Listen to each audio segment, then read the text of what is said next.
हे पहा, आज पिकनिकला जायचं आहे तर सकाळी उठून पाहता हे दूध गरम केलं, इकडे चहा ठेवला आहे, इकडे पीठ भिजवून ठेवलं आहे चपात्या बनवायला, इकडे पहा वांग्याची भाजी बनवली आहे आणि हा पहा बरोबर नाही आला नाश्त्याला उपमा आणि इथं घरच्यांसाठी थोडा म्हणून एवढा कढई भरून केला आहे.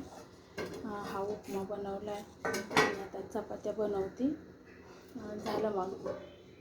आणि बरोबर 6:30ला घरातून निघायचं आहे मला. तर हे 5 चपात्या पण झाल्या आपल्या बनवून. इकडे कशा चपात्या बनवल्या ते इकडे चपात्या बनवून ठेवल्या ते रात्रीची आळूची पानं येतं.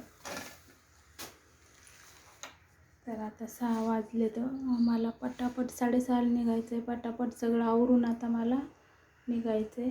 हे पहा आता चहा पिते आणि निघते लगेच आवरून पटापट डब्बा वगैरे भरते आणि निघते. कसं